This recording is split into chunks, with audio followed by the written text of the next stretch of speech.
وہ کیبل جو چلتی ہے نا اس پہ یہ کیسٹیں چلتی رہتی ہیں، اور ذمہ دار لوگ جو ہیں اگر وہ اپنے علاقے میں کیبل پہ لگوانا چاہیں تو وہ شاہ صاحب سے رابطہ کر کے کیسٹیں حاصل کر سکتے ہیں، اور لوگوں کو سنانے کے لیے جو کیسٹیں ہیں وہ شاہ صاحب سے فری ملیں گی، اور جو یہاں سٹال سے لیں گے تو کوشش تو یہ ہے کہ یہ بھی بغیر کسی منافع کے دی جائیں۔ اب دیکھو وہ جو ریکارڈ کرنے والے ہیں وہ کیا کرتے ہیں، تو جو شاہ صاحب سے ملیں گی وہ لائبریریوں کے لیے دوسرے لوگوں کو سنانے کے لیے وہ فری ملا کریں گی، تو آپ ذمہ دار لوگ جو ہیں وہ شاہ صاحب سے لے سکتے ہیں، اور عام خواہش مند جو ہیں وہ باہر سے لے سکتے ہیں۔ تو اب میں جناب استاذ المحدثین حضور پیر سیال لجپال کے منظور نظر الحاج حضرت علامہ مولانا محمد اشرف سیالوی صاحب دامت برکاتہم العالیہ کی خدمت میں مائک پیش کرتا ہوں، اور آپ اپنے نورانی بیان سے مجھے اور آپ کو مستفید فرمائیں گے۔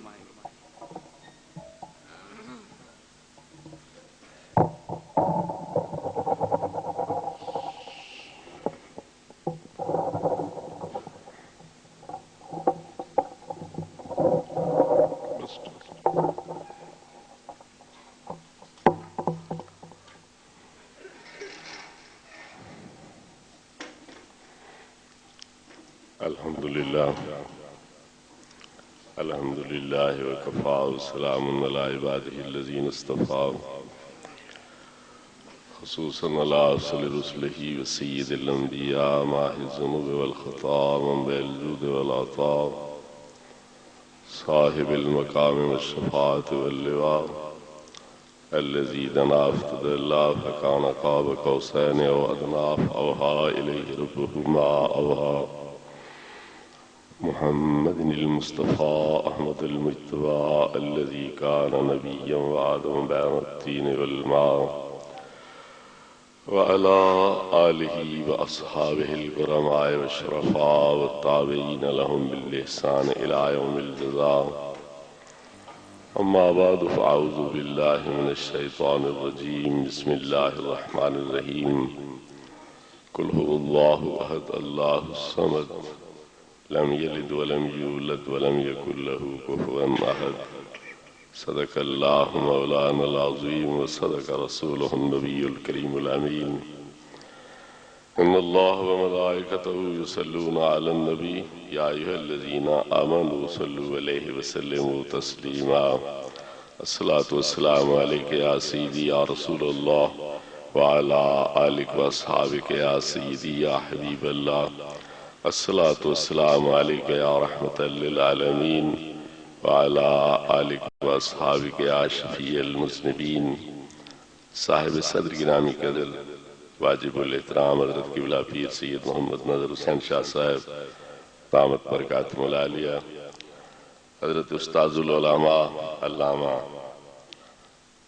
محمد یوسف صاحب نقشبندی دامت برکاتہم العالیہ، حضرات مشائخ اعظام، علماء کرام، بزرگوں اور بھائیوں، اس سورہ اخلاص کے بارے میں پچھلی نشست میں بھی چند گزارشات پیش کی تھیں۔ آج بھی اسی کی مناسبت سے کچھ گزارشات پیش کرنے کی کوشش کی جائے گی۔ دعا فرمائیں اللہ رب العزت حق بیان کرنے کی توفیق عطا فرمائے، اور ہم سب کو اس کے مطابق اعتقاد کی اور عمل کی توفیق عطا فرمائے۔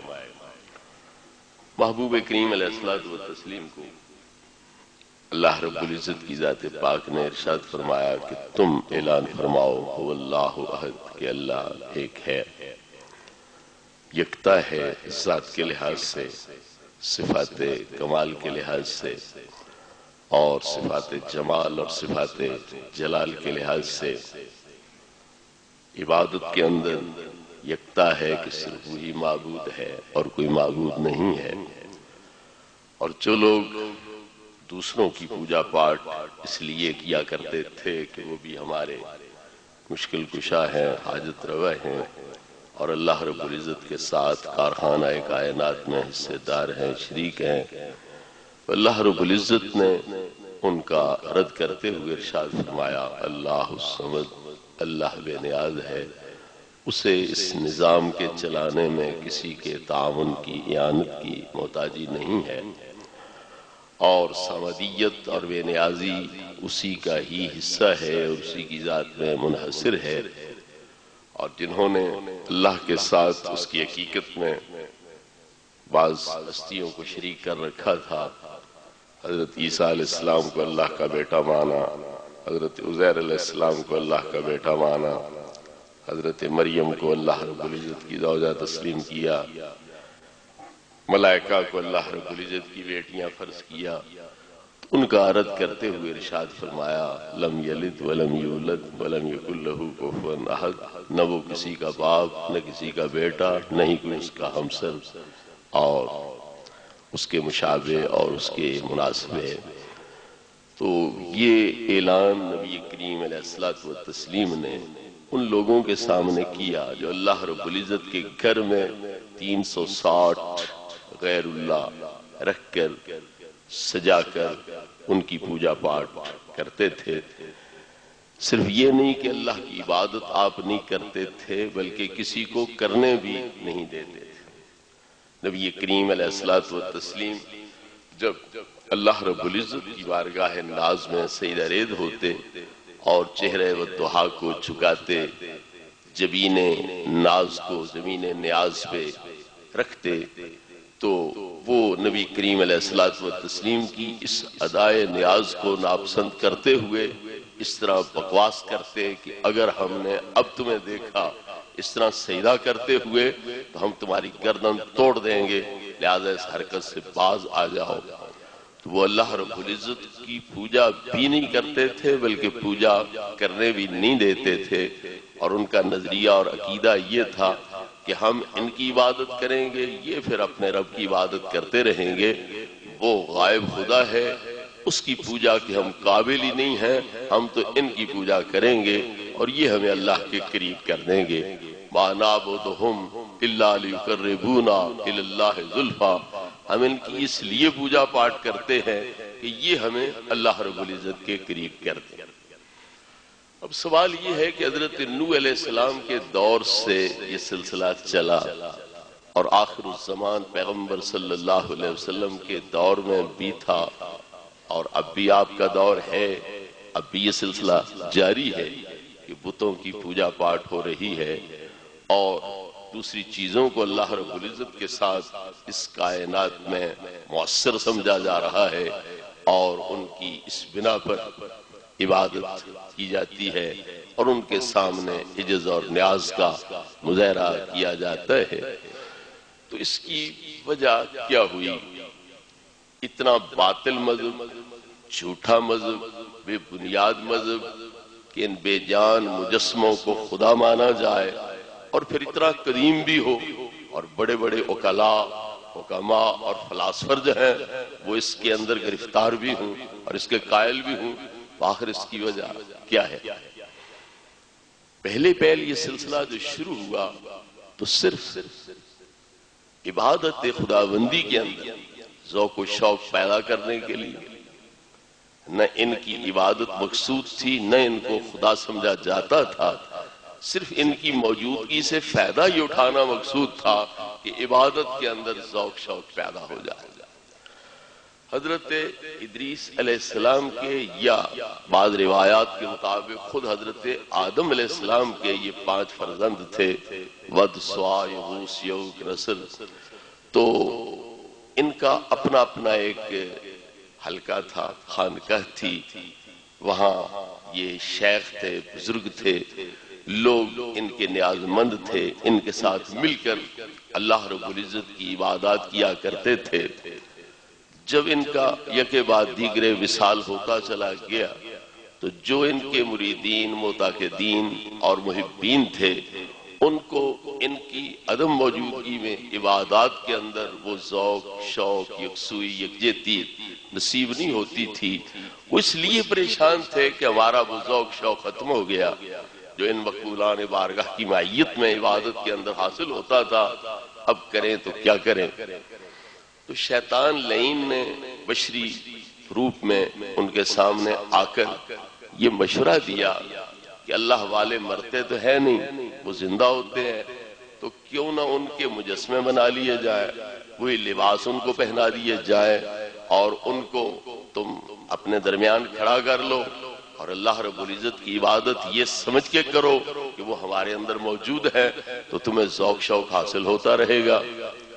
شیطان کی یہ صلاح، یہ مشورہ، یہ رائے ان کو پسند آئے گئی، تو شیطان نے ایک قدم آگے بڑھایا کہ میں مسجد کے محراب میں تمہیں وہ مجسمے بنا دیتا ہوں۔ تو انہوں نے اس سے نفرت کا اظہار کیا کہ ہم نے عبادت تو اللہ کی کرنی ہے، ان کی تھوڑی عبادت کرنی ہے، وہ تو ہمارے معبود نہیں ہیں، پیر ہیں، بزرگ ہیں، ٹھیک ہے، لیکن وہ اللہ رب العزت کی وحدانیت کی طرف، اس کی عبادت کی طرف ہماری رہنمائی کرنے والے ہیں، ہم نے ان کو تو معبود نہیں مانا ہوا، اس لیے محراب میں کیسے ان کے مجسمے رکھتے ہیں؟ کہا چلو کوئی بات نہیں، پچھلی طرف بنا دیتے ہیں۔ بہرحال ان کی اجازت سے شیطان لعین نے ان کی صورتوں پر، شکلوں پر مجسمے تیار کیے، وہی لباس، وہی دستاریں ان کے سروں پہ سجا دی گئیں، اور یہ ایک تصور قائم کیا گیا کہ وہ ہمارے درمیان موجود ہیں۔ اس طرح عبادات کے اندر جو اللہ رب العزت کے ساتھ مختص تھیں، ایک طرح کا ذوق شوق دوبارہ ان لوگوں کو حاصل ہونے لگ گیا۔ اب جو زمانہ گزرتا گیا، نسلیں بدلتی چلی گئیں، عبادات خداوندی کے اندر تکاسل، سستی، غفلت، یہ چیزیں نمودار ہونے لگیں، تو پھر ان مجسموں کے بارے نظریات جو ہیں ان کے اندر بھی تبدیلی آتی چلی گئی۔ ایک کھیپ وہ آئی جنہوں نے اللہ کی عبادت بھی کرنی شروع کی، ساتھ ہی جاتے وقت آتے وقت ان کی دستبوسی بھی کر لیتے۔ پھر وہ دور گزر گیا، اور لوگ آئے تو اللہ کی عبادت بھی کرتے، ساتھ جاتے ہوئے آتے ہوئے ان کے پاؤں بھی چوم لیتے۔ پھر وہ دور آیا کہ ان کو سجدے کر لیتے، ادھر اللہ کو سجدہ کر لیتے، ادھر وہاں سجدہ کر لیتے۔ پھر وہ دور آیا کہ اللہ کی عبادت کلیتاً موقوف ہو گئی اور انہی کو معبود سمجھ لیا گیا اور ان کی پوجا پاٹ جو ہے وہ شروع کر لی گئی۔ چنانچہ نوح علیہ السلام جس وقت مبعوث ہوئے تو اس وقت ان 5 کو ایک ولایت کے درجے سے اٹھا کے الوہیت کے درجے پر پہنچایا جا چکا تھا، اور لوگ ان کو خدا سمجھ کر کی پوجا پاٹ کے اندر مصروف اور مشغول ہو چکے تھے۔ 950 سال طوفان سے پہلے تبلیغ فرمائی، طوفان کے بعد آپ نے 70 سال یا 200 سال یا 300 سال، مختلف روایات ہیں، آپ نے تبلیغ فرمائی۔ تو بہرحال طوفان سے پہلے جو لوگ ان کے پجاری تھے، انہوں نے ضد اس قدر اختیار کی کہ لا تذرن آلہتکم ولا تذرن وطن ولا یغوث ویعوق ونسرا، تو اپنے بیٹوں کو، پوتوں کو لا کے ان کے سامنے حضرت نوح علیہ السلام کے کہتے کہ اس کی بات بالکل مت مانیو، ان خداؤں کی خدائی پہ قائم رہیو اور ان کی پوجا پاٹ میں مصروف رہیو۔ تو اس طرح پر یہ سلسلہ شروع رہا۔ سب سے پہلے عملی طور پر حضرت سیدنا ابراہیم علیہ السلام نے ان کو تحس نحس کیا اور اللہ رب العزت کی وحدانیت کا عملی طور پر پرچم بلند کیا اور ان کے خلاف جہاد کا سلسلہ شروع فرمایا۔ آپ کے دور میں ان بتوں کی پوجا پاٹ کے علاوہ سورج، چاند اور ستاروں کی پرستش بھی جاری تھی، آگ کی پرستش بھی جاری تھی، اور نمرود بھی اپنی ربوبیت کے دعوے کیے ہوئے تھا۔ تو شرک کا ایک بہت بڑا وسیع پروگرام چل رہا تھا۔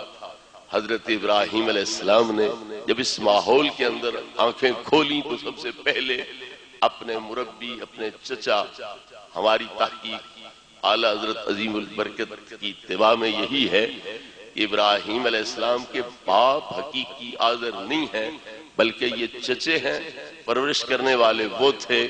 تو پہلے آپ نے ان کو خطاب کرتے ہوئے ارشاد فرمایا، اذ قال ابراہیم لأبیہ آزر اتتخذ اصناما آلہا، تو کیا کرتا ہے، ان بتوں کو تو نے اپنا خدا بنا رکھا ہے۔ انی اراکا و قومکا فی ضلال مبین، میں تجھے بھی اور تیری قوم کو بھی کھلی گمراہی میں دیکھ رہا ہوں۔ تو اپنے گھر سے اس سلسلے کا آغاز کیا، بتوں کے خلاف تبلیغ فرمائی، تقریر کی، اور باپ کو اس بے فائدہ کام، بے مقصد کام سے روکا۔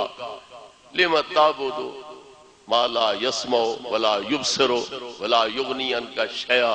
ابا یہ کیا کرتے ہیں؟ نہ دیکھنے کے قابل، نہ سننے کے اہل، نہیں تیری کوئی تکلیف دور کرنے کے قابل، تو کیا کرتا ہے؟ ان کی کیوں پوجا کرتا ہے؟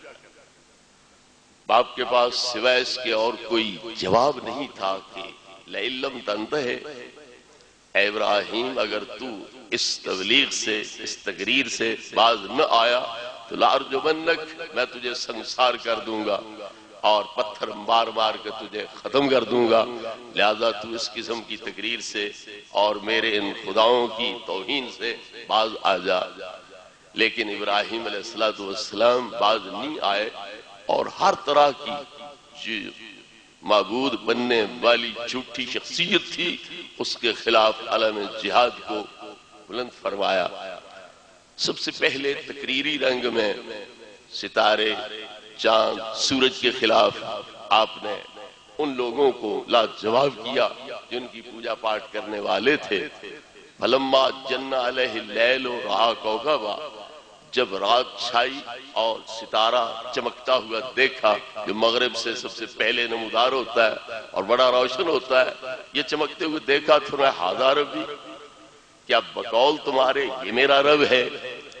میری تخلیق، میری تربیت، میری پرورش، میرا اپنے کمالات نوعیت تک پہنچنا، یہ سارا اس کا مرہون منت ہے۔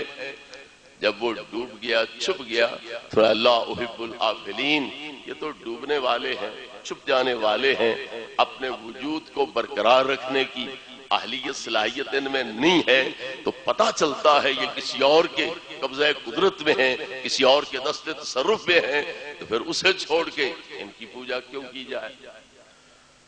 پھر چاند طلوع ہوا، وہ اس سے بھی بڑا تھا، روشن تھا، میں ھذا ربی، کیا یہ میرا رب ہے؟ بقول تمہارے مزام شما یہ میرا رب ہے؟ جب وہ بھی ڈوب گیا، غروب ہو گیا، تو فرمایا لَئِن لَّمْ يَهْدِنِي رَبِّي لَأَكُونَنَّ مِنَ الْقَوْمِ الضَّالِّينَ، اگر مجھے میرا رب ہدایت عطا نہیں کرے گا تو میں بھی گمراہ لوگوں میں سے ہو جاؤں گا۔ تو مطلب یہ ہے کہ تم گمراہ ہو جو ان ڈوبنے والوں کی پوجا اور پرستش کیا کرتے ہو، تو میں تم گمراہوں میں سے نہیں ہو سکتا۔ فَلَمَّا رَأَى الشَّمْسَ بَازِغَةً، جب سورج کو چمکتے دمکتے دیکھا اور اس کو اپنی کرنیں پھیلاتے دیکھا، اس کی ذوفشانیوں کو دیکھا، تو ھذا ربی ھذا اکبر، یہ تو بہت بڑا ہے، کیا یہ میرا رب ہے؟ لیکن پھر وہ بھی ڈوب گیا، اس کی دوپہر ہوئی، پھر ظہر ہوئی، پھر عصر ہوئی، پھر شام ہوئی، وہ بھی ڈوب گیا۔ تو اس وقت کیا فرمایا کہ میں تو اپنے رب کی طرف متوجہ ہوتا ہوں، اور وہی مجھے اس ظالم قوم سے نجات اور خلاصی عطا کرے گا۔ اس طرح دلائل کی زبان استعمال کر کے ان کو سمجھایا کہ یہ تارے، یہ چاند، یہ سورج اس قابل نہیں ہے کہ ان کی پرستش کی جائے، بلکہ پرستش اور پوجا کے لائق ہے تو وہ ذات ہے جو ان پر غالب ہے، جس کے قبضہ قدرت کے اندر یہ مقہور اور مغلوب ہیں۔ عبادت اور پرستش کے لائق صرف وہ ہے۔ نمرود کے ساتھ بھی تقریری مباحثہ کرتے ہوئے کہا کہ تو ایک خوراکی کیڑا ہے، پانی کا محتاج ہے، روٹی کا محتاج ہے، اگر کھا پی لے اور فضلہ تیرا باہر نہ جائے تو تو مرنے کو آئے، تو تو اس فضلے کے خروج کا محتاج ہے، تو کیا ایسی ذات خدا ہو سکتی ہے؟ اس لیے تیرا ربوبیت اور خدائی دعویٰ یہ جھوٹ ہے، باطل ہے۔ اس نے پوچھا پھر تیرا رب کون ہے جس کی طرف تو بلاتا ہے؟ ذرا اس کی تعریف کرو، پہچان کراؤ۔ تو آپ نے فرمایا ربی الذی یحیی و یمیت، میرا رب وہ ہے کہ مارنا اس کے ہاتھ میں ہے، جلانا اس کے ہاتھ میں ہے، موت و حیات کا وہ مالک ہے۔ تو آپ جانتے ہیں کہ جو لوگ بادشاہ ہوتے ہیں ان کی عقل، ان کی فکر وہ کسی اور کے تابع ہوتی ہے۔ کوئی بڑا بے وقوف ہو تو یہی کہہ دیا جاتا ہے بڑا بادشاہ ہے۔ ادب احترام اسی میں ہوتا ہے کہ یہ نہ کہا جناب بڑے ہی بے وقوف ہو، یہ بے وقوفوں کے سردار ہو، یوں ہی کہہ دیا آپ بڑے بادشاہ ہو۔ تو وہ بڑا ہی بادشاہ تھا، اس نے کہا یہ تو کوئی ایسی بات نہیں، میں بھی زندہ کر سکتا ہوں، میں بھی مار سکتا ہوں۔ 2 قیدی قید خانے سے منگوا لیے، ایک کو قتل کر دیا، دوسرے کو رہا کر دیا، تو کہا دیکھ انا احیی و امیت، میں بھی زندہ کرتا ہوں میں بھی مارتا ہوں۔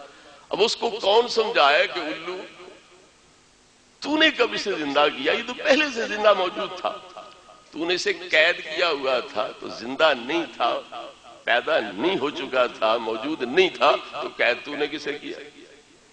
کسی جرم کی پاداش میں، کسی غلط فعل کی سزا کے طور پر تو نے اسے پابند کیا ہوا تھا، تو یہ زندہ نہیں تھا تو قیدی کیوں بناؤں گا؟ تو زندہ تو پہلے سے تھا، تو نے اسے زندہ کب کیا؟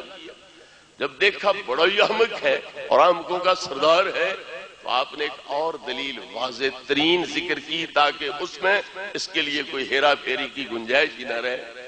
آپ نے فرمایا میرا رب وہ ہے جو سورج مشرق سے چڑھاتا ہے، اگر تو بھی رب ہے تو سورج مغرب سے چڑھا کے دکھا دے۔ ان اللہ یاتی بالشمس من المشرق فات بہا من المغرب، میرا رب وہ ہے جو سورج کو مشرق سے طلوع کرتا ہے، تو اگر تو بھی رب ہے، اتنا ان پاور ہے، طاقتور ہے، تو پھر مغرب سے تو سورج کو چڑھا کے دیکھ۔ فبہت الذی کفر، تو وہ مبہوت ہو گیا، اس بات کا کوئی جواب نہ دے سکا۔ مناظرے کی جو صورت ہوتی ہے اس میں ایک دلیل دے کے اگر مناظر اس سے پیچھے ہٹ جائے تو اس کا مطلب یہ ہوا دلیل غلط تھی، کمزور تھی۔ تو حضرت ابراہیم علیہ السلام نے ایک دلیل پہلے دی، اسے چھوڑ کے دوسری دلیل کی طرف منتقل ہوئے، تو علم مناظرہ کی روح سے اس کا مطلب یہ ہونا چاہیے تھا کہ پہلی دلیل ناتمام تھی، واقعی اس پر اعتراض ٹھیک تھا، یہ مطلب نہیں ہے۔ یہاں پر صرف یہ ہے کہ جس سے واسطہ پڑ رہا ہے وہ عقل سے بالکل خالی ہے، اس لیے اس کو ایسی واضح ترین دلیل دینی چاہیے اس کا توڑ اس کے پاس بظاہر بھی کوئی نہ ہو، اس لیے آپ نے دوسری دلیل ذکر فرمائی۔ یہ نہیں کہ اگلی میں کوئی کمزوری ظاہر ہوئی۔ ربی الذی یحیی و یمیت، وہ اپنی جگہ اٹل دلیل ہے، ہر ایک کی موت ہر ایک کی حیات اسی کے ہاتھ میں ہے، وہ نہ چاہے تو کوئی مار نہیں سکتا اور وہ مارنا چاہے تو کوئی زندہ رکھ نہیں سکتا، تو لہذا وہ دلیل اپنی جگہ پر قائم ہے۔ اسی طرح کئی واقعات اس قسم کے ہوئے ہیں کہ لوگوں نے ایک مخالف کو بازوؤں سے پکڑ لیا اور تیسرے آدمی کو کہا قریب سے کھڑے ہو گئے اس پہ فائر کر، مگر وہ قمیص کے اوپر سے گولی سرک گئی اور وہ زندہ سلامت رہ گئی۔ تو لہذا موت حیات اللہ رب العزت کی دست قدرت میں ہے، لیکن وہ یہ بات سمجھنے کے قابل نہیں تھا۔ اتنی واضح سی بات اسے سمجھ نہیں آ رہی تھی کہ قیدی کو تو نے زندہ کیسے کیا، تو پہلے سے زندہ ہے۔ اس لیے عدول فرمایا تاکہ واضح سے ایک واضح ترین دلیل جو ہے وہ ذکر کی جائے، جس پر یہ بے وقوفی کے باوجود بھی کوئی اعتراض نہ کر سکے، کوئی جوابی کارروائی نہ کر سکے۔ اس لیے فرمایا کہ میرا رب تو وہ ہے جو مشرق سے سورج کو چڑھاتا ہے، تو بھی اگر رب ہے مغرب سے سورج کو ظاہر کر۔ وہ مبہوت ہو گیا اور لاجواب ہو گیا۔ تو یہ تو تقریری طور پر مباحثے ہوئے، بالآخر آپ نے عملی طور پر ان جھوٹے خداؤں کے خلاف عالم توحید بلند کیا۔ وہ آگ بھی پوجتے تھے، بت بھی پوجتے تھے، تو آپ نے عملی طور پر آگ کو بھی بے اثر ثابت کیا اور بتوں کو بھی بے اثر ثابت کیا۔ بت پرستوں کا میلہ تھا، انہوں نے دعوت دی، آئیے اپنا مذہب بھی تم نے دیکھا، خوش بے کشش، جذب شیرینی سے محروم، رونق اور میلے ٹھیلے سے محروم، آؤ ہمارا مذہب بھی دیکھو، اس میں کیسی کشش، کیسی جاذبیت، کس طرح کی اس میں رونقیں بہاریں ہیں، تو آؤ ہمارے ساتھ ہمارے میلے میں۔ آپ نے کہا انی سقیم، میں بیمار۔ انہوں نے سمجھا جسمانی بیماری ہے، آپ کا مقصد یہ تھا کہ میں تم سے روحانی طور پر بیمار ہوں، تمہاری یہ حرکتیں دیکھ دیکھ کے میں بڑا دکھی ہوں، بڑا پریشان ہوں، یہ آپ کا مطلب تھا۔ آپ نہ گئے اور دل میں کیا تھا؟ تاللہ لاکیدن اصنامکم، میں تمہارے بتوں کو تہس نہس کروں گا، تم ادھر جاؤ میں تمہارے خداؤں سے نمٹوں گا۔ ادھر چلے گئے، پیشہ لیا، بت خانے میں تشریف لے گئے، دیکھا تو بتوں کے سامنے ڈھیر پڑے ہوئے ہیں مٹھائیوں کے. وہ اس لیے رکھ گئے تھے کہ ذرا یہ دم ہو جائیں، بابرکت ہو جائیں، ہم واپس آئیں گے تو پھر یہ بابرکت کھانا لے کے آپس میں تقسیم کریں گے، کھائیں گے. تو وہ جب واپس آنے والے تھے تو اتنے میں آپ نے یہ کام تمام کر لیا. ان سب کو تہس نہس کر کے، ٹکڑے ٹکڑے کر کے، جو بڑا ہے اس کے کندھے پر اس تیشے کو رکھا اور تشریف لے گئے.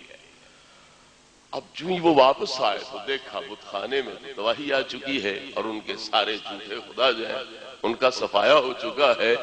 تو پکار اٹھے، من فعل ھذا بآلہتنا انہ لمن الظالمین، جس نے بھی ہمارے خداؤں کے ساتھ یہ سلوک کیا ہے وہ بڑا ہی ظالم ہے اور ظالموں میں سے ہے. تو ان کو انہوں نے الہ کہا ہے، خدا کہا ہے، قبلہ توجہ نہیں کہا ہے، تصاویر نہیں کہا کہ ہمارے پیروں کی، ہمارے بزرگوں کی تصویروں کی کسی نے بڑی بے ادبی کر دی ہے.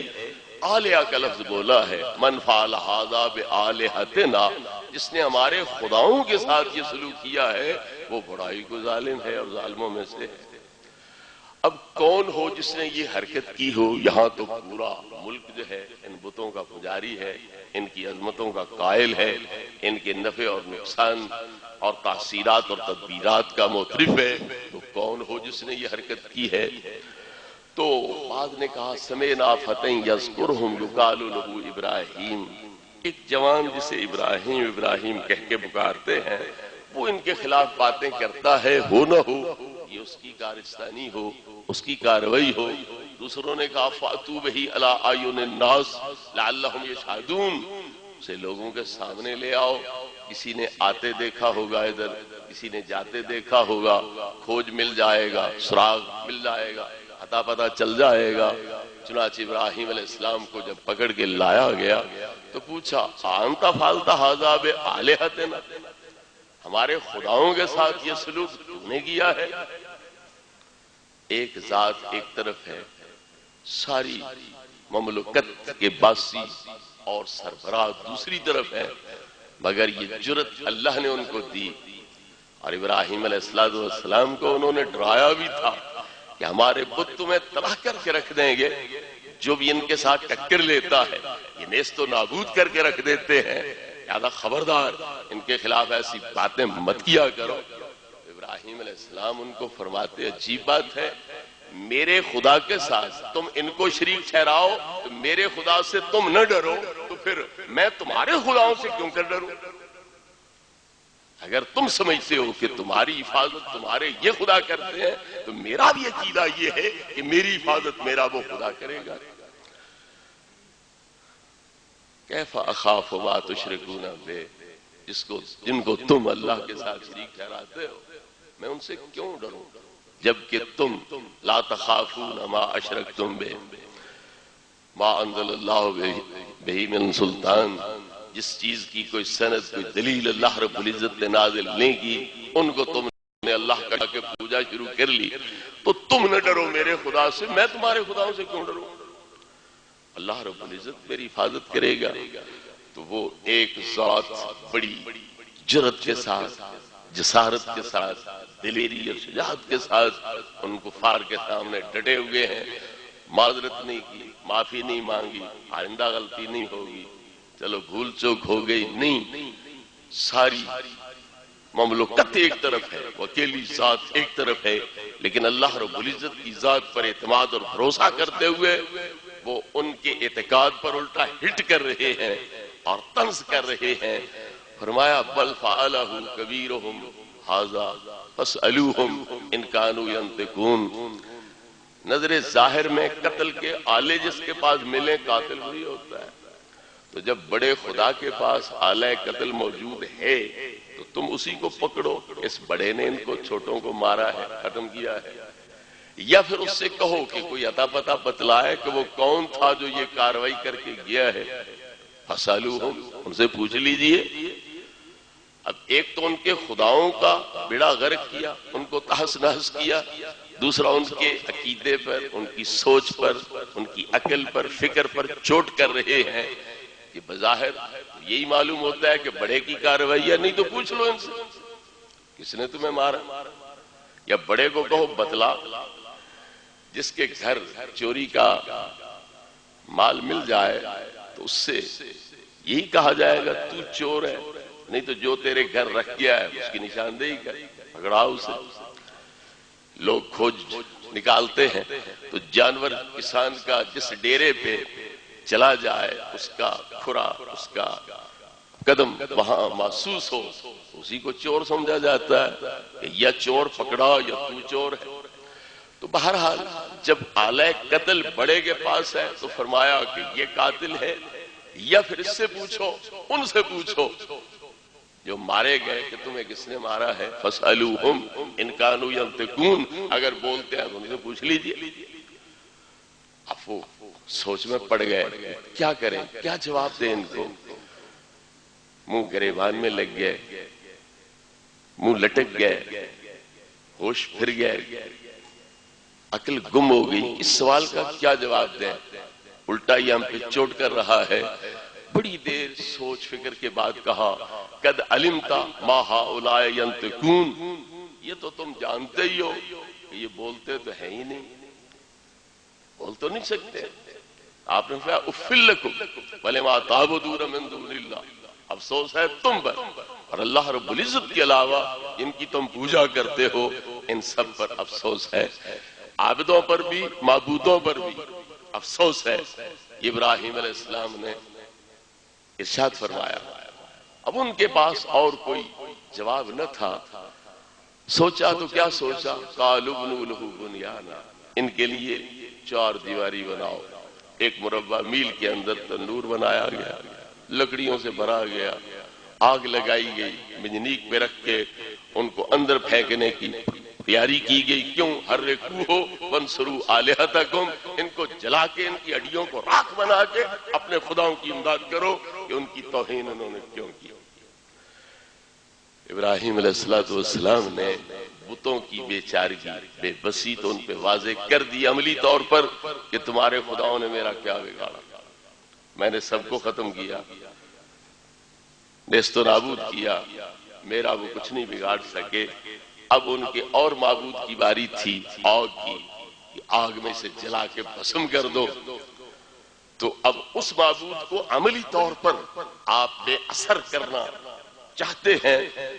اس دوران جس طرح کہ آپ حضرات کے علم میں ہے، اپنے علماء کرام سے سنتے رہتے ہیں، جب ابراہیم علیہ السلام کو منجنیق پہ رکھ کے اس آگ کے اندر جھونکنے کا پروگرام بنایا گیا تو عالم بالا کے اندر ایک زلزلہ آ گیا، فرشتے حیران اور ششدر رہ گئے کہ خدایا ایک تیرا بندہ ہے اور اسے صرف اس جرم میں لا الہ الا اللہ اور تیری احدیت اور وحدانیت کا پرچار کیوں کرتا ہے، اس جرم میں اس کو آگ کے اندر جھونکا جا رہا ہے، اجازت ہو ہم اس کی امداد کریں۔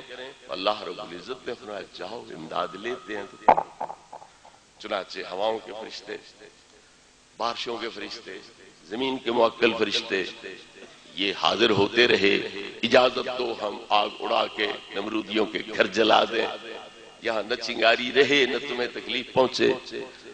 بارش کا فرشتہ آتا ہے، اجازت دو میں می برسا کے آگ ختم کر دوں، نہ کوئی چنگاری رہے نہ تمہیں تکلیف پہنچے۔ زمین کا موکل فرشتہ آتا ہے، اجازت دو میں زمین پھاڑ کے آگ کو اندر دھنسا دوں، نہ کوئی چنگاری روئے زمین پہ رہے نہ تمہیں تکلیف پہنچے، مگر آپ فرماتے ہیں نہیں، ان چیزوں کی کوئی ضرورت نہیں ہے، تمہارا شکریہ مہربانی، تمہاری اس پیشکش کا اعتراف کرتا ہوں، تمہارا شکریہ ادا کرتا ہوں، لیکن تمہاری امداد کی ضرورت نہیں۔ آخر میں جبریل امین علیہ السلام پکارتے ہیں یا خلیلو حل لک من حاجت، اے اللہ کے دوست کوئی میرے لائے خدمت ہو تو میں خدمت کے لیے حاضر ہوں۔ آپ کا جواب کیا تھا، اما الیک فلا، تیری طرف کوئی محتاجی نہیں ہے۔ انہوں نے کہا اللہ کے بارگاہ میں تو محتاجی ہے نا، اس سے تو بے نیاز کوئی نہیں ہو سکتا، لہذا اللہ کی بارگاہ میں دعائی کر دو۔ تو کیا فرمایا، علمہ بحالی حسبی ان سوالی، وہ جب دیکھ رہا ہے تو مجھے ہاتھ اٹھا کے دکھانے کی کیا ضرورت ہے، وہ میرے دشمنوں کے منصوبے پروگرام سن رہا ہے، مجھے سنا کے سنانے کی کیا ضرورت ہے؟ اس لیے وہ بچائے تو اس کی مرضی، جلائے تو اس کی مرضی، میں اپنے لیے کوئی فکر کرتا ہی نہیں، کیونکہ میں اس جسم کو نہ اپنا ملک سمجھتا ہوں نہ اپنا ملک سمجھتا ہوں، یہ ملک بھی اسی کا ہے، ملک بھی اسی کا ہے، بچائے تو مرضی، جلائے تو مرضی۔ اما الیک فلا، تیری امداد کی ضرورت نہیں ہے۔ بعض ذہنوں میں یہ خیال پیدا ہو سکتا ہے یا ہوتا رہتا ہے کہ اگر وہ غیر سے مدد لیتے تو شرک ہو جاتا، لہذا شرک سے اپنے آپ کو بچانے کے لیے آپ نے وہ امداد ٹھکرا دی تھی، تو کیا اللہ سے دعا کرتے پھر بھی شرک ہو جاتا؟ فرشتوں سے امداد لیتے تو شرک ہوتا یا نہ ہوتا چھوڑو اسے، کیا اللہ رب العزت سے دعا کرتے پھر بھی شرک ہو جاتا؟ وہ دعا کے بھی روادار نہیں۔ تو پتہ چلا یہاں شرک کا مسئلہ نہیں ہے۔ اگر شرک کا مسئلہ ہوتا تو ابراہیم علیہ السلام شرک نہیں کر سکتے، تو کیا تمام نبیوں کے آقا و مولا صلی اللہ علیہ وسلم شرک کر سکتے؟ بدر کے اندر 5000 فرشتے آئے امداد دینے کے لیے، آپ نے لے لی کہ کوئی نہیں؟ ایک بڑا تیز جھونکا آیا ہوا کا، بڑی گرد و غبار اڑی، صحابہ حیران ہوئے کیسی گرد و غبار ہے اور کیسا جھونکا ہے، ادھر ادھر تو آندھی کوئی نہیں، یہیں صرف کیوں آئی ہے؟ تو نبی کریم علیہ السلام نے فرمایا یہ جبریل ہیں جو 1000 کا دستہ لے کے فرشتوں کا تمہاری مدد کے لیے پہنچے ہیں۔ پھر ہوا کا تیز جھونکا آیا، گرد و غبار اڑی، تو فرمایا یہ میکائیل ہیں، 1000 فرشتے کا دستہ لے کر وہ تمہاری امداد کو پہنچے۔ پھر اسی طرح تیز جھونکا آیا تو فرمایا یہ حضرت اسرافیل ہیں جو 1000 کا دستہ لے کر تمہاری مدد کے لیے پہنچے۔ بالآخر 2000 اور بھیج کے 5000 کی تعداد پوری کر دی گئی۔ اذ تستغیثون ربکم فاستجاب لکم انی ممدکم بألف من الملائکہ۔ تو صحابہ کرام اور نبی کریم علیہ السلام مدد کے لیے دعا کرتے ہیں، اللہ کو پکارتے ہیں، اللہ نے فرشتے بھیج دیے، تو نبی کریم علیہ السلام نے مدد لے لی۔ تو اگر ملائکہ سے مدد لینا شرک ہے تو کیا نبی الانبیاء صلی اللہ علیہ وسلم نے شرک کر دیا؟ لہذا یہ شرک کا مسئلہ نہیں ہے۔ اسی طرح اس بات پہ بھی غور کرو کہ جو ابراہیم علیہ السلام یہاں مدد نہیں لے رہے تھے، فرشتوں سے بھی، اللہ سے دعا بھی نہیں کر رہے تھے، وہی ابراہیم علیہ السلام قیامت کے دن نبی کریم علیہ السلام کی منت کر کے آپ کے لواء الحمد کے نیچے جگہ حاصل کریں۔ نبی کریم علیہ الصلوۃ والتسلیم فرماتے ہیں میرے صحابہ تمہیں مبارک ہو، قیامت کے دن جس میرے جھنڈے لواء الحمد کے نیچے تم کھڑے ہوگے، حضرت ابراہیم خلیل اللہ علیہ السلام بھی منتوں ساری کر کے مجھ سے اس جھنڈے کے نیچے جگہ حاصل کریں گے کہ میں تمہارا دادا، میں نے تمہارے لیے کعبہ بنایا، میں نے تمہارے لیے اللہ رب العزت کے حضور دعا کی، میں نے اس کا گھر بنایا، اجرت لینی تھی، انعام لینا تھا، اتنی بڑی عظیم ہستی کا محل بنایا، کوٹھی بنائی، تو اس سے اجرت بھی لینی تھی، انعام بھی لینا تھا، لیکن نہ اجرت لی نہ کوئی اور انعام لیا۔ اگر کوئی چیز طلب کی تو تمہاری ذات طلب کی، تو اس دعا مانگنے کا واسطہ مجھے اپنے جھنڈے کے نیچے جگہ دے دو، کعبہ بنانے کا واسطہ مجھے اپنے جھنڈے کے نیچے جگہ دے دو، اور دادا ہونے کا واسطہ مجھے اپنے جھنڈے کے نیچے جگہ دے دو۔ اور نبی کریم علیہ الصلوۃ والتسلیم ارشاد فرماتے ہیں وَأَخَّرْتُ الثَّالِثَةَ لِيَوْمٍ يَرْغَبُ إِلَيَّ الْخَلْقُ كُلُّهُمْ حَتَّى إِبْرَاهِيمَ۔ نبی کریم علیہ السلام کو اللہ رب العزت نے 3 دعائیں مانگنے کا حق دیا۔ تفصیل عرض کر دوں، آپ پر قرآن نازل ہوا، ایک قرات پر پڑھنے کی اجازت ملی، آپ نے قرآن واپس کر دیا۔ حوّن علی امتی، خدایا میری امت کے لیے آسانی پیدا فرما۔ ایک قرات پر سارے متفق نہیں ہو سکتے، جس طرح آپ لوگ جانتے ہیں کئی اڑے کے لفظ جو ہے وہ نہیں بول سکتے، کئی رے کو اڑے کے ساتھ تعبیر کرتے ہیں، کئی شین کو سین کے ساتھ پڑھتے ہیں۔ شمع بزم نبوت پہ لاکھوں سلام کی بجائے سمے بجم نبوت پہ لاکھوں سلام پڑھتے رہتے ہیں۔ نلکا ہے تو اسے نڑکا کہہ دیتے ہیں۔ تو ایک لفظ ہر زبان پہ جاری نہیں ہو سکتا، تو اس لیے عرض کیا حوّن علی امتی، میری امت کے لیے سہولت پیدا فرما۔ جبریل امین کو فرمایا قرآن واپس لے جاؤ اور اللہ سے عرض کرو کہ میری امت کے لیے سہولت پیدا کرنا۔ اللہ نے جبریل کو پھر بھیجا، جاؤ میرے محبوب سے کہہ دو 2 قرأتوں پر پڑھنے۔ آپ نے پھر قرآن واپس کر دیا کہ لے جا اور اللہ رب العزت سے عرض کرو ہون علی امتی، اور آسانی پیدا فرماؤ۔ اللہ نے پھر بھیجا، جاؤ میرے محبوب سے کہہ دو 3 قرأتوں پر پڑھنے کی اجازت۔ آپ نے پھر واپس کر دیا اور کہا کہ ابھی بھی مطلوبہ سہولت حاصل نہیں ہوئی، میری امت کے یہاں عرب کے قبائل 7 ہیں، اس لیے یہ 3 قرأتیں جو ہیں کافی نہیں ہیں۔ تو جبریل امین واپس لے گئے قرآن، اللہ رب العزت نے پھر اجازت دی کہ 7 قرأتوں پر پڑھنے کی اجازت۔ یہ تو مطالبہ تھا، پورا ہو گیا۔ ساتھ ایک اور اللہ رب العزت نے نبی کریم علیہ السلام پر انعام فرمایا کہ میرے محبوب تمہیں 3 مرتبہ قرآن لوٹانے کی تکلیف اٹھانی پڑی ہے، اس کا بدلہ ہم یہ دیتے ہیں کہ 3 دعائیں جو بھی مانگو ان کی گارنٹی دیتا ہوں کہ وہ ضرور قبول ہو۔ یہ مقام نبوت ہے کہ بجائے اس کے کہ اللہ ڈانٹ ڈپٹ کرتا، تم کون ہوتے ہو قرآن واپس کرنے والے، میں نے اپنے بندوں کے لیے بھیجا، تم ڈاکیے ہو، چٹھی رسان ہو، تم میرا پیغام ان کو پہنچا دو، تم واپس کرنے والے کون ہو؟ بجائے اس کے کہ کوئی زجر توبیخ ہوتی، کوئی ڈانٹ ڈپٹ ہوتی، بار بار لوٹانے کے باوجود کوئی ناراضگی، کوئی زجر توبیخ نہیں ہوئی، بلکہ اس کے ساتھ ساتھ مطالبہ بھی پورا کیا گیا اور انعام بھی یہ دیا گیا کہ 3 مرتبہ تمہیں قرآن لوٹانے کی تکلیف کرنی پڑی، اس کا بدلہ ہم یہ دیتے ہیں کہ 3 دعائیں جو مرضی ہو مانگو وہ تینوں قبول کی جائے۔ اس کریم رحیم نبی نے نہ اپنی ذات کے لیے کوئی دعا مانگی، نہ اپنی اولاد کے لیے کوئی دعا مانگی۔ اگر 2 دعائیں یہاں مانگی تو بھی امت کے لیے، اور تیسری بچا کے رکھی ہے تو بھی اللہ رب العزت کی مخلوق کے لیے بچا کے رکھی۔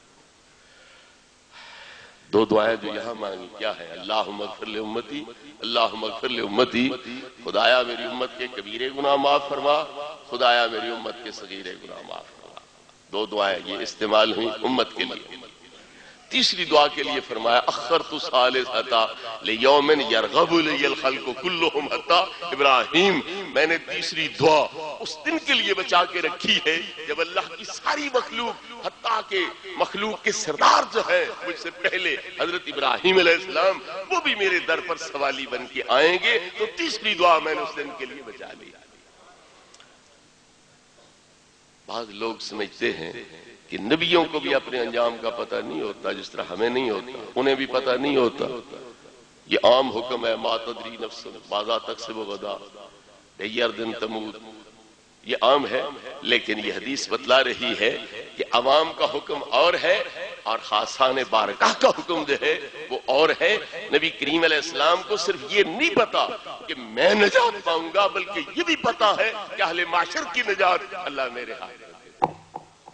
اس لیے آپ یہیں سے انتظام کر کے جا رہے ہیں، اور کسی نے انتظام کرنا کوئی نہیں، تو اگر میں بھی نہ کروں گا تو پھر محشر والوں کا پرسان حال کون ہوگا؟ اس لیے فرمایا کہ میں نے تیسری دعا کو بچا لیا ہے اس دن کے لیے جب اللہ کی ساری مخلوق میرے در پہ سوالی بن کے آ رہی ہو، حتیٰ ابراہیم، حتیٰ کہ ابراہیم خلیل اللہ بھی میرے در پہ سوالی بن کے آئیں گے۔ تو جو آج اللہ رب العزت سے سوال کرنے کے روادار نہیں ہیں، وہ نبی کریم علیہ السلام کی بارگاہ میں سوالی بن کے کیوں آئیں گے؟ پتہ چلا یہ مقام تھا امتحان کا۔ امتحان کے کمرے میں کسی کو پرچی بھیجو، کیا کہتے اسے، بوٹی، کوئی بوٹی بھیجو، تو وہ پکڑا گیا تو 5 سال کے لیے نااہل یا ہمیشہ کے لیے نااہل، لیکن اس سے باہر تم جتنی تیاری مرضی کرا لو۔ تو آپ چونکہ مقام امتحان میں تھے کہ اپنے وجود کو اپنا سمجھتے ہیں یا اللہ کا ملک سمجھتے ہیں، اس امتحان میں تھے، اس امتحان پہ پورا اتر کے دکھلا دیا۔ آگ ویسے بجھ جاتی، اڑ جاتی، تو آگ کا بے اثر ہونا ثابت نہ ہو سکتا۔ اس لیے دراصل اللہ رب العزت اور آپ کا پروگرام یہ تھا کہ آگ دہکتی رہے اور میں اس میں چھلانگ لگاؤں اور اس کو بے اثر ثابت کر کے بتلا دوں کہ دیکھو تمہارے خدا نے میرا کیا بگاڑ لیا، تمہاری آگ نے میرا کیا کر لیا۔ تو جب ابراہیم علیہ السلام سب کی پیشکشوں کو ٹھکرا چکے، اللہ رب العزت کے حضور دعا سے بھی معذرت کر دی، اس وقت اللہ نے فرمایا یا نار کونی بردم و سلام علی ابراہیم، اے آگ تو ٹھنڈی ہو جا اور سلامتی بن جا ابراہیم علیہ السلام پر۔ یہاں ایک بڑا اہم سا مسئلہ آپ کے سامنے عرض کرنا ہے۔ لوگ سمجھتے ہیں کہ اسباب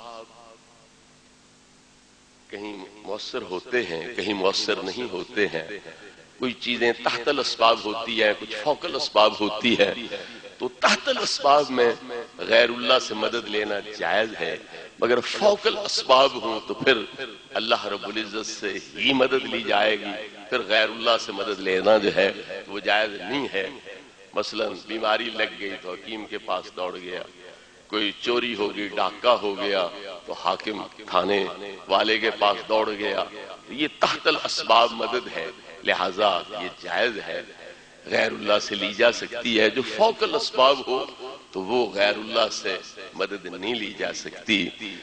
تو ابراہیم علیہ السلام کو آگ سے بچانے کے لیے فرشتے آ رہے ہیں، یہ تحت الاسباب ہے، لے لی جاتی مدد تو پھر شرک تو کوئی نہ ہوتا، تحت الاسباب جو ہے تو آپ نے نہیں مدد لی۔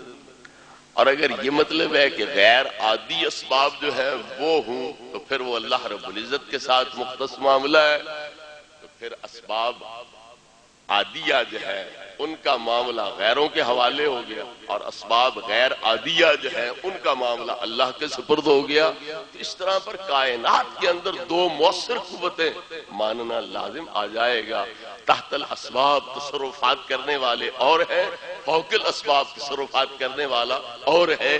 تو یہ دوہرے کائنات کے اندر مدبر اور متصرف ماننے پڑیں گے، یہ توحید کامل نہیں ہے۔ توحید کامل یہ ہے سبب عادی ہو غیر عادی ہو، یہی سمجھو کہ وہ اثر تبھی کر سکتا ہے جب اللہ کی اجازت ہو، اللہ کی اجازت نہ ہو تو سبب عادی بھی مؤثر نہیں، اور اگر اجازت ہو جائے تو پھر یہ بھی مؤثر ہے اور غیر عادی بھی مؤثر ہے۔ اگر ایک دوا کو اللہ اجازت نہیں دیتا تاثیر کی وہ کر سکتی ہے۔ موسیٰ علیہ السلام کے دانتوں کو درد ہوا، اللہ سے عرض کی بڑی تکلیف ہے، اللہ نے فرمایا فلاں گھاس منہ میں رکھو چباؤ درد ٹھیک ہو جائے گا۔ انہوں نے وہ گھاس منہ میں رکھا، چبایا، درد ٹھیک ہو گیا، سمجھا نسخہ ہاتھ آ گیا ہے، جب بھی تکلیف ہوگی یہ گھاس استعمال کر لیں گے درد ٹھیک ہو جائے گا۔ دوبارہ جب درد ہوا، تکلیف ہوئی، وہی گھاس رکھا، درد بڑھ گیا۔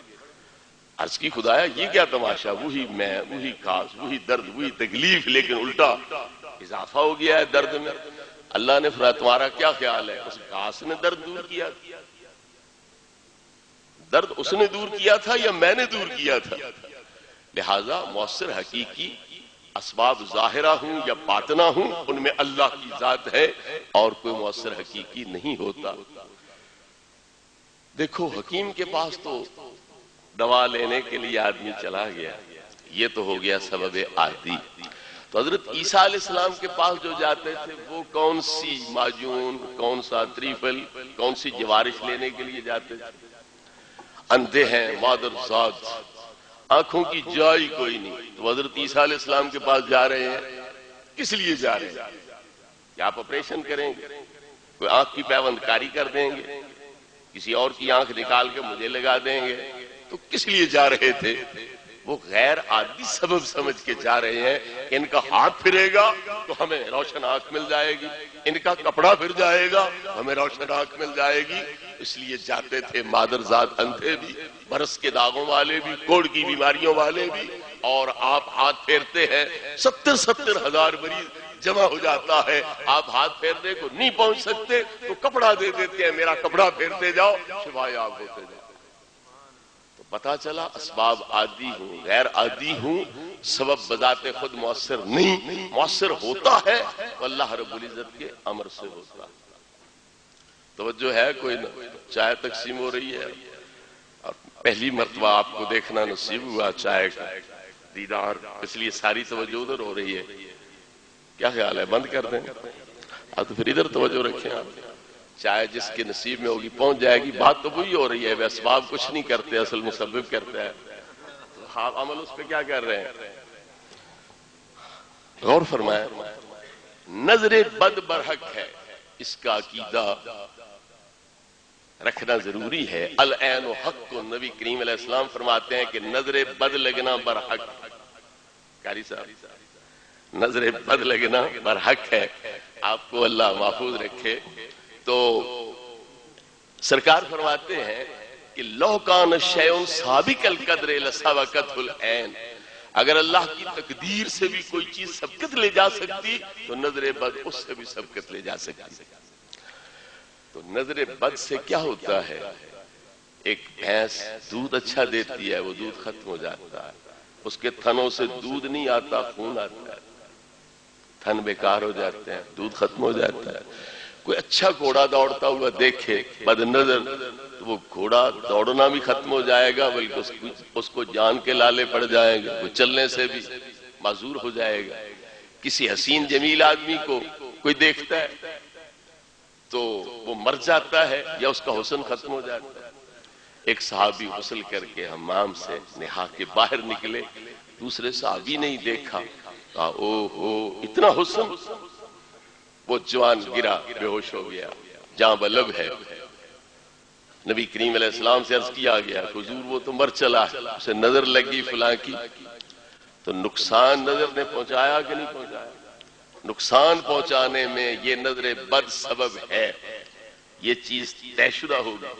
اگر نقصان نظر بد پہنچا سکتی ہے تو کوئی نیک نظر ہو وہ اسی چیز پہ نظر ڈالے اس نیت سے کہ یہ بیچاری بھینس ٹھیک ہو جائے، یہ گھوڑا ٹھیک ہو جائے، یہ بندہ تندرست ہو جائے، اس کی سابقہ حالت میں بحال ہو جائے، تو نظر بد اثر کرے تو شرک کوئی نہیں، اور نیک نظر جو ہے وہ نظر ڈالے اس نیت پر اور اس کا اثر ہو جائے، خون پھر دودھ میں تبدیل ہو جائے، حسن اس شخص کا بحال ہو جائے، گھوڑے کی رفتاریں بحال ہو جائے، کیا یہاں شرک آ جائے گا؟ پتا چلا وہ بھی نظر بد بھی مؤثر تھی تو اللہ سے بڑھ کر نہیں، اور یہ نیک نیت کی نظر بھی مؤثر ہے تو اللہ سے بڑھ کر نہیں، وہ بھی اللہ کے امر کے تحت نقصان دے رہی ہے اور یہ بھی اللہ کے امر کے تحت نفع دے رہی ہے۔ یہاں پر ایک لطیفہ بھی ہے اور مسئلے کا مسئلہ بھی ہے، جس کی نظر لگ جائے اس کا توڑ کیا ہے؟ اس سے استنجا کرواؤ، اس سے استنجا کرواؤ، پھر وضو کرواؤ، وہ پانی اس پہ ڈالو جسے نظر لگی ہے وہ ٹھیک ہو جائے۔ اور یہ میں نہیں بیان کر رہا، یہ نبی کریم علیہ الصلوۃ والتسلیم نے بیان کیا۔ اسی صحابی کے بارے میں فرمایا کہ اس کی چادر کے اندرونی حصے کو تلواؤ، پھر اس سے وضو کرواؤ اور وہ پانی جو ہے اس کے چھینٹے اس پہ ڈالو، وہ چھینٹے ڈالے گئے جوان اسی وقت ٹھیک ہو گیا۔ تو پھر ذرا غور کرو کہ نظر نے نقصان پہنچایا تو فائدہ کس نے پہنچایا؟ اس جگہ کے دھومن نے بھی نفع پہنچا دیا۔ اگر کسی کے استنجے کا پانی نفع پہنچا سکتا ہے تو نبی پاک کے وضو کا پانی نفع نہیں پہنچا سکتا؟ جن کے طلبوں کا دھون ہے آب حیات ہے وہ جان مسیحا ہمارا نبی، اگر نظر بد والے کی نظر کی وہ تاثیر ہے تو اس کے استنجے کی یہ تاثیر ہے، ادھر کوئی شرک لازم نہیں آتا، اللہ والوں کی نگاہ کرم پڑے پھر اس کا اثر ماننے سے شرک لازم آ جائے۔ اللہ رب العزت نے آگ کو فرمایا یا نار کونی بردم و سلاما علی ابراہیم، اے آگ تو ٹھنڈی ہو جا۔ اگر آگ نہیں جلاتی تھی، جلاتا صرف اللہ تھا، آگ کا دخل ہی کوئی نہیں تھا، آگ کو کیوں فرمایا تو ٹھنڈی ہو جا؟ جب اس میں تپش ہی کوئی نہیں، حرارت ہی کوئی نہیں، وہ جلاتی کوئی نہیں، اللہ صرف اور صرف آپ کرتا ہے سب کچھ، پھر آگ کو کیوں کہا؟ اور آگ بغیر اللہ کی مرضی کے جلا بھی نہیں سکتی، تو ماننا پڑے گا کہ یہاں فرق ہے خلق کا اور قسم کا، سببیت کا اور علیت کا، کہ آگ جلانے میں سبب ہے مگر مؤثر حقیقی ہے تو اللہ رب العزت کا امر ہے، وہ امر دے گا تو جلا دے گی، جب وہ روک دے گا تو نہیں جلائے گا۔